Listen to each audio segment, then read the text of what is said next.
In this episode of Southern Utah University's Teaching and Learning podcast, we're going to be talking to Brianne Kramer and Gretchen Ellefson to discuss what is a union. Growing up, I was part of a teaching union.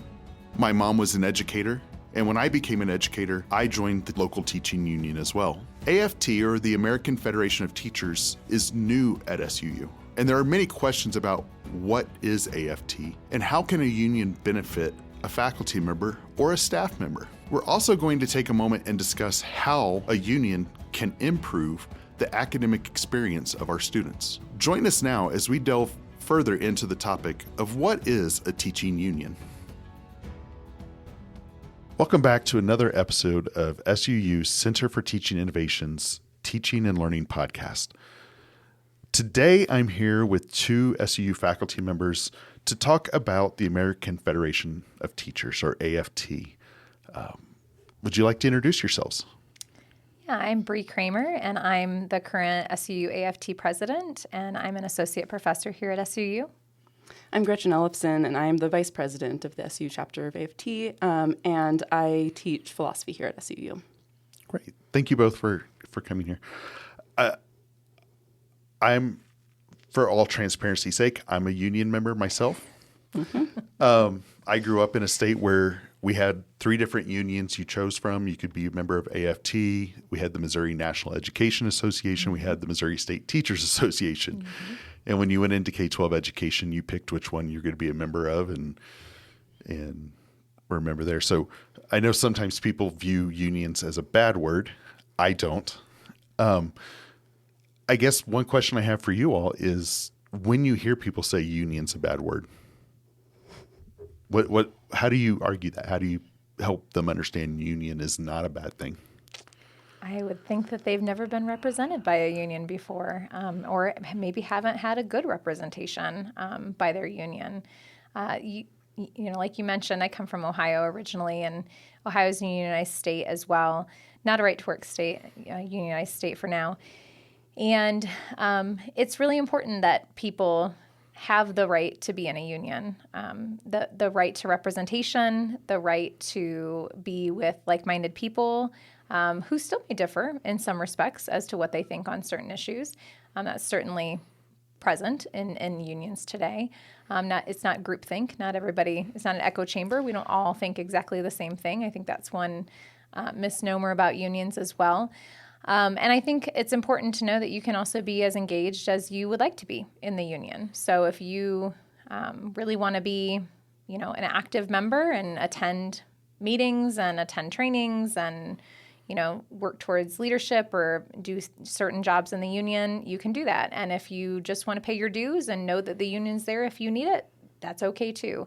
And so a union is really running a wide spectrum. It's going to mean different things to different people, and I think that's okay. But I would hope that when you hear the word union, especially here at SUU, that you would think of representation, that people who have your best interests in heart, that we're going to fight for you as faculty or staff. We do represent both faculty and staff, and so that is a unique feature here. In our union, we have members of both faculty and staff. Good numbers, pretty good numbers right now. And so I think that that's something that people need to keep in mind is that representation, having someone you can turn to when you need help, when you have questions about things, when you're unsure about things, we are the people that can help you with the problems or just questions that you may have. Right, and I think that part of that too is people need to keep in mind that all employers, including universities, have a lot of different incentives that go into their decision making. And not all of those incentives really serve faculty well or staff well. And in fact, many of them work against the interests of faculty and staff. And so it's really important that we have some organization that is able to kind of like raise the flag when faculty and staff interests are being overlooked due to these different incentives that the university might have.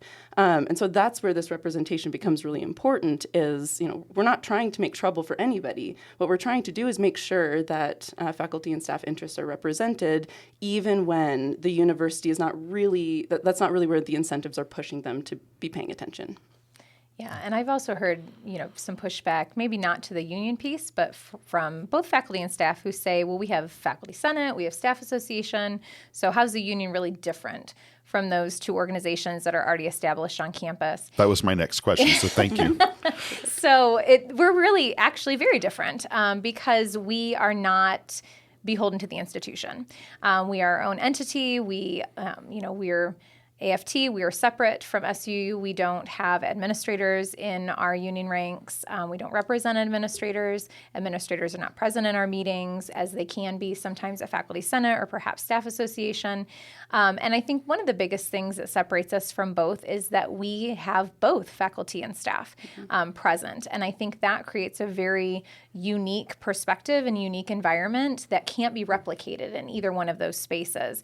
Even though I know in the past we've moved to having the staff association rep, join faculty senate and vice versa, it isn't the same as having, a group of staff and a group of faculty coming together to converse about issues, to share different perspectives. And I think that I think most people that have been participating in our meetings would agree that they've learned so much more about, especially this year and one of the years that has been one of the most problematic, I think, for us, in higher ed across the state, is that they've just learned so much from other faculty, from other staff members on how things are impacting people differently in their positions. And then also the similarities that we have where we can come together, not just as union members, but also in our respective positions and utilize that knowledge in different ways that help benefit each other as well.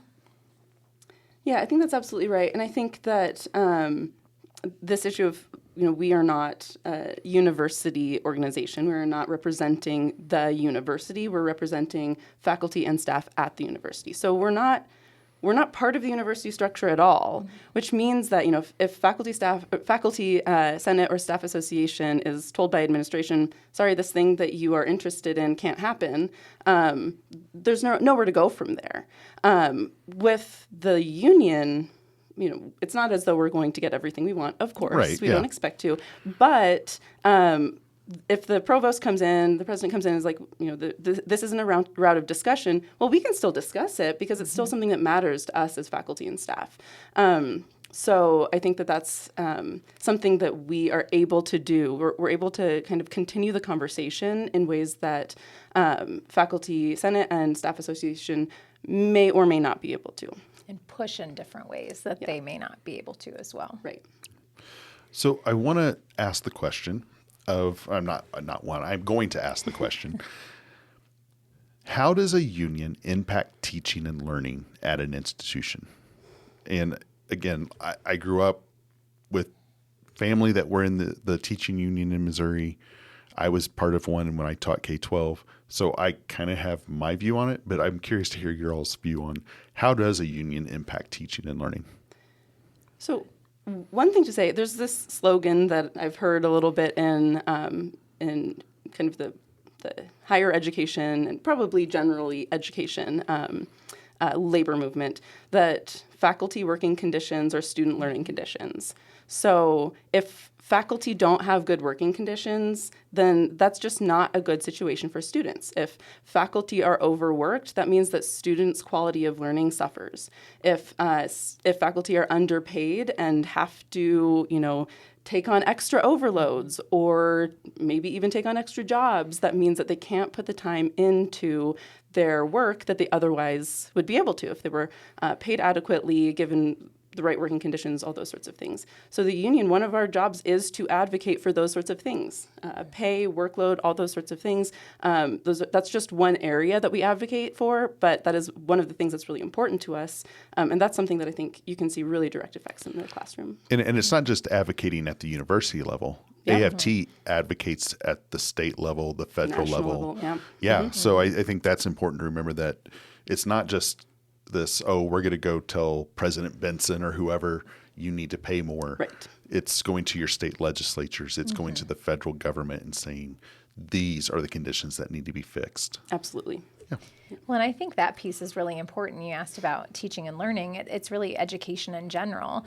In the union, we offer trainings to our members, and even though those are union specific, I feel like the skills and the topics that we take out of them are applicable in other areas. They're things that we learn, especially in self-advocacy, advocating for your union, that faculty can utilize in their individual lives, that if they are in a role where they can, share that information with others, whether that be in an academic space with students, how to advocate, for something that they're passionate about, they can share that information as well. And there's also so many opportunities. I attended the conference in February. I learned a lot about higher ed, networked with a lot of great people, and I'm attending the convention in less than 2 weeks now, in July in Houston. And so there's going to be more learning that I've never been to convention before. So that's going to be an entire new learning experience for me. And so these are all pieces that we can take out, even when we think that it's tied specifically to just the union. The skills that we're taking out, the components that we're learning, are definitely applicable in other spaces as well. And I think that's also important to remember, that faculty will utilize those pieces maybe differently in some respects than staff will, but everyone will find them useful in their own ways and utilize them in the ways that they best can moving forward. And I've never been to an AFT conference or convention. I've been to M&EA's, the Missouri National Education Association's conference, and I know that there were the sessions that were like, here's how to interpret policy, here's how to write policy, and things that we often get asked to do as faculty or staff members. Yep. But they also had sessions on like, here's how to be a better teacher, here's how to deal with burnout. So they were providing additional learning opportunities that were beyond just this whole idea that, here's how you it's not a conference on how to go cause problems. No, right? Absolutely. No, that was never a name of a session that I never saw, a session, actually. Yeah. So. No, but there were like, I know that they had, my mom was a PE teacher. Yeah. And they had one on how to teach specific skills in the PE classroom. Yep. And so she was able to collaborate with other PE teachers as part of the union to develop her skills. As a teacher. So and I think that there are like really distinctive skills that we all are going to have to start paying attention to as things are getting a little bit weird let's call it what it is. Education in general, whether it's K-12, higher ed, is being criticized heavily nationwide. Yep, absolutely. So how do we continue to give really high quality education to our students when there are these criticisms coming at us from every direction? That's a skill that we need to continue talking about, continue learning, continue exploring. A lot of us are in disciplines where talking about issues of diversity and inclusion, all those sorts of things, are an important part of our students' education. And although, technically so far we're still allowed to teach all of that, that is, has clearly been put forward as an area that we might have to change certain things or change our approach. So how do we continue teaching the things that are really central to our disciplines in an environment where we might not be getting the same kind of institutional or state support that we might have had in the past? Yeah, and knowing not to water it down. That was actually some of the sessions that were at conference this past February, dealing with the attacks in higher education, how to weather them, specifically for faculty or teaching staff. Attacks can come to faculty, staff, even admin, quite honestly, in a lot of different ways, especially as we're seeing nationwide now.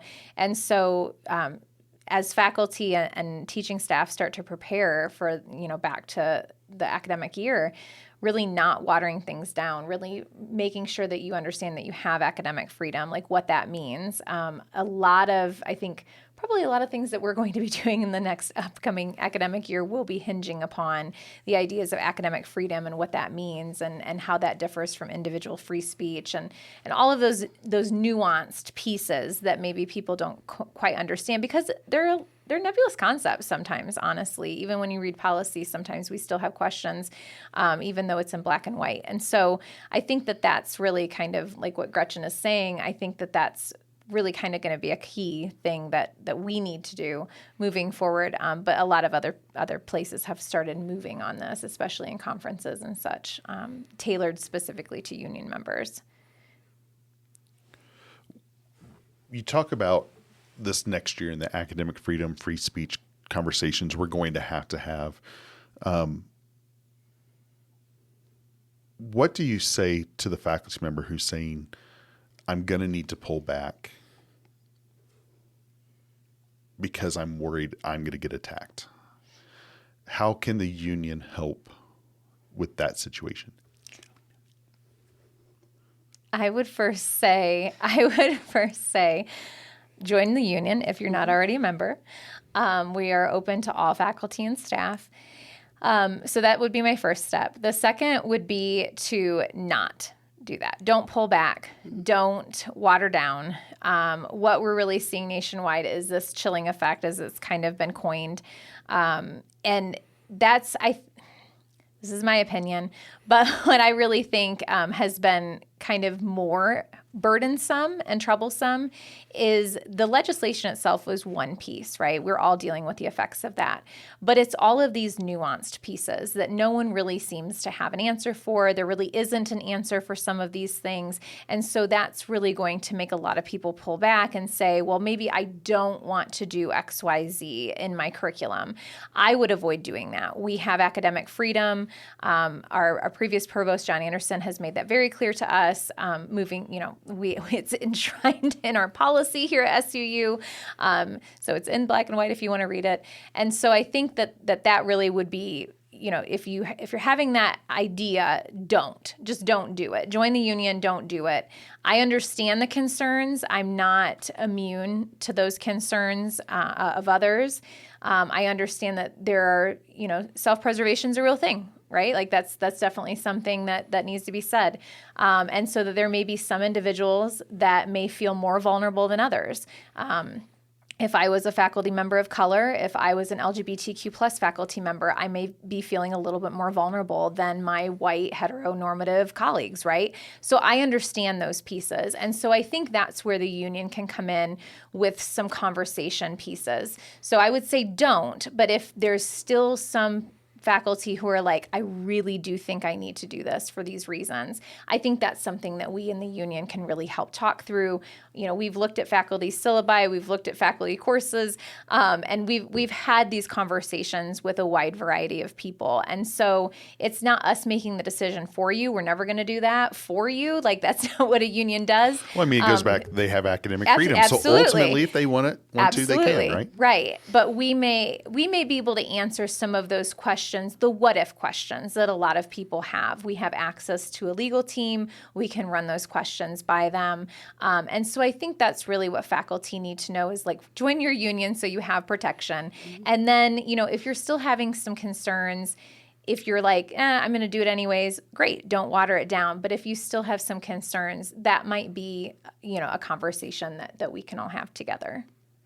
Yeah, absolutely. I think there is officially, legislatively, no reason why faculty need to pull back from what they want to teach or what their discipline, what responsible teaching within their discipline should be. So I do think that there is really good legal reason, good policy reason at SUU to continue teaching whatever you want to. As Bri was saying, self-preservation is a thing, and there really are worries that I've heard from faculty about what the kind of environment that we're cultivating in the state and really nationally is going to bring about. Here's one worry. We just might get student complaints, right? Right. Even if we have academic freedom, even if technically, officially, legally, we have the right to teach whatever, is appropriate in our discipline. Students might not see it that way. Students might have heard we're getting rid of diversity, equity, and inclusion, and think that means in the classroom too. And even if those student complaints aren't successful, they're still inconvenient, and I think we have to acknowledge that. So I do think that there are incentives that are going to push faculty in a number of different ways, but I also think that it's really important for, first of all, students' education, that they're being educated in the fields that they're studying, which means they're going to have to be exposed to these kinds of issues in some classes. And they should be. I also just think it's important to remember that academic freedom, although it's sometimes nebulous, it's sometimes called into question, is a cornerstone of the academy. We don't have an effective academy without academic freedom. So is that to say we're always going to have it? No, really bad things could happen to the academy. But until I have evidence in front of me that the academy is no longer functioning as an academy, I think that we need to continue exercising our academic freedom. Mm-hmm. And you bring up a great point. What are the program goals? And I know Bree and I have talked about this before about what are the accrediting bodies expect of you? Mm-hmm. Because ultimately we are accredited by not only Northwest here at SU, but different groups have other accrediting bodies that come in and review their materials, and they have standards that have to be met. And so it's not just this simple, stop teaching this, because you still have to meet Northwest's requirements. You still have to meet your business. I can't remember who does the business accreditation, but education has accredited. Right. So we still have to meet all those goals. Yeah. So I really like the slogan that you shared, Gretchen, of the teaching conditions are the learning conditions for the students. And that echoes back to something that when I was in K-12 education, we often talked about, that we often said if the teacher's happy, the students are happy. And happy is not necessarily the right word for that, because it wasn't we were getting everything we wanted, but it was, when we weren't feeling burned out, when we weren't being asked to be on 50 different committees, when we felt like we were getting good raises, our salary schedule was in a good spot, that definitely conveyed we weren't having to do these other things. As we look forward, what do you see as some of the key issues that higher education faculty, not just here at SU, but just in general, nationwide, that higher education faculty are going to have to deal with, and staff too? Because, let's face it, there's a lot of things that staff do that take work off of faculty, and vice versa. So when we look ahead, what do you all see as the coming topics that we need to handle or address? So many. Yeah. I know there are. Some of these attacks on higher ed that we've already talked about, cuts in funding for one thing, but also, of course, the attacks on DEI, attacks on so-called critical race theory, all those sorts of things. I think that's going to be a big one, or big couple. Workload, salary, obviously those are the bread and butter issues of any union. But I think too, specifically safety. I think safety takes on a lot of different connotations, but especially as these attacks on higher education have increased and continued to be perpetrated by these invisible perpetrators online. I think faculty and staff, and honestly, we don't represent admin, but I'm going to throw admin in because there have been things against them as well nationwide. Those attacks are really going to be, I think, on the increase with these, and I don't want to be an alarmist about it, but things published online, things like that, doxing, all of those things that we've heard of and seen in the media are realities for a lot of faculty across the nation, unfortunately. And I do think that as other states continue to do some of the same things that Florida, Alabama, Idaho, Utah, there's several others have done in terms of anti-DEI legislation, anti-LGBTQ, anti-trans, anti-BIPOC legislation, we're really going to see an increase. And especially, like I mentioned before, especially for those educators, those staff members of color, especially for those staff members and educators who identify within the LGBTQ community. Oftentimes, anyone who does not look or is not white, heteronormative is going to be one of the first attacked, and that's really what we've seen nationwide. And so I really think it's shoring up protection as the union for members, for all members, but particularly people in groups that might be more vulnerable to these attacks or targeted more often. And I think it bears repeating, that the legislation, the anti-DEI legislation, is ostensibly anti-discrimination legislation, saying that what DEI programs are meant to do is, in fact, discriminatory. And I'm not going to say that's never happened. I don't know. But the purpose of DEI offices, practices, policies, all those sorts of things are actually anti-discriminatory. And I hope that this is obvious to many of the listeners, but it may not be. The purpose is to make sure that these faculty of color, LGBTQ faculty, as well as staff, students, everybody at the university is able to have an opportunity, especially in communities where the status quo is very, very, very white, straight, certain kind of person, where not everyone feels kind of naturally welcome everywhere. So how do we cultivate an environment that is welcoming and available to everyone, despite that we're facing this sort of legislation? Clearly, we can't do it through the institutional offices anymore. So I do think that this is an important place where the union can come in and do some of that advocacy and also just kind of create space for conversations and representation that might not look like what most of the state and even most of the institution looks like. And not just advocacy at the institution again. Yes. We're talking across the board. Right. We're talking Absolutely. Everywhere. Yeah. I think those are great points. Unfortunately, SUU's had 2 swatting incidents. Yeah. And those have led to some pretty rough days and evenings for many SU faculty, staff, and students.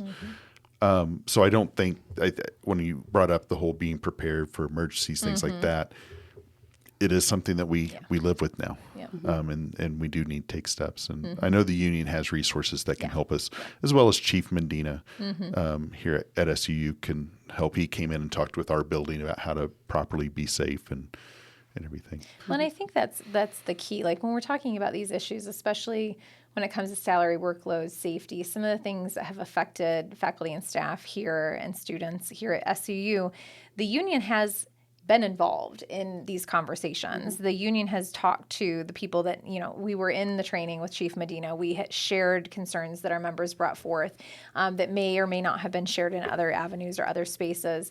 We have helped immensely on the salary issue with faculty. Hopefully the workload issue will be something that we're going to be tackling, as well. And so I think that that's really important to know that we're not just paying lip service to these things. These are actual things that we as the union have been involved in, that we are going to be continued to be involved in moving forward, as well as anything else that gets thrown in our direction or our members' direction that we have to, kind of handle on the spot.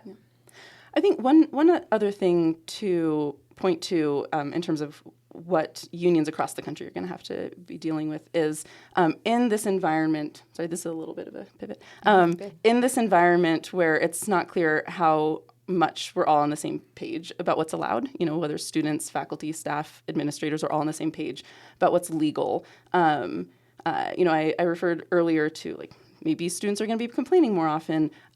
There may come points where it is in the institution's interest to kind of throw faculty or staff under the bus. I'm not saying that the administration wants to do such a thing, of course, but it might just be, a really tricky situation, and faculty and staff end up suffering because there are too many student complaints, and it's easier to just kind of push the faculty member aside or something along those lines. So another reason why the unions in general are really important and unions at SUU are really important is because the unions are in a position to advocate for faculty in those sorts of situations, even legally, right? As Bree said earlier, we have a legal team that can represent faculty and staff in situations where they are treated unfairly in those sorts of situations, in any situation, but including these sorts of situations that I am worried about coming up as the environment gets weirder. So final question. The person who is sitting here listening, whether it's here at SUU, Kentucky, wherever, and is saying, I don't know if I should join my union, what are you going to say to them? I would say do it. You're not going to regret it. Yeah. We've represented, I think this year with Gretchen as vice president and me and president, we have represented faculty in so many different areas, faculty and staff both. Much to our surprise, the two of us have handled a lot of that on our own, and other members will be doing that moving forward as well. But the need is there, and I think people will get out of it what they put in it, like I said before. But I would just join. I don't think you're going to be, especially in this environment, you're not going to be disappointed with what you're getting out of the union. Yeah. I think what I would like to say to the person listening is I want to ask them if they have complaints about their workplace, because I think just about everybody has some complaint about their workplace, some issue that comes up that they think could be better. And then ask themselves whether in each of those areas that they have complaints, they have a means to pursuing change and improvement. Because I think most people have complaints about their workplace that they don't have a means of pursuing a different route through the institutional channels that exist. That's where the union comes in. We decide on the issues that we care about. We decide on the issues that we're going to take up collectively.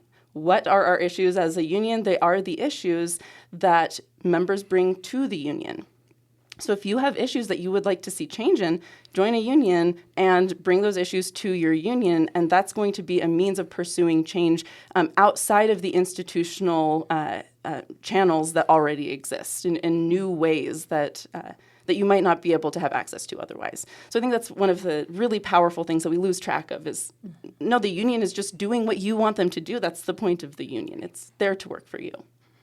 Thank you both for taking the time today to meet and talk about how AFT works here at SUU, but also that AFT is something that's bigger than just SUU, that it's a state level, it's a national level organization working towards educational issues that impact our teaching and learning as whether it's full-time faculty or adjunct faculty or staff, and how we go about making that better environment for faculty so that there's a better learning environment for our students. Thank you both. Thank you, Matt. As you can see, a teaching union has many benefits, both for the faculty and our learners. Thank you to Brianne Kramer and Gretchen Ellefson for joining us during this episode and answering some of our questions about what is a teaching union. In our next episode, we're going to talk about how to create a positive academic experience with groups outside of the university. How can we improve teaching and learning by creating partnerships with local companies and businesses? Join us next time on SUU's Teaching and Learning podcast.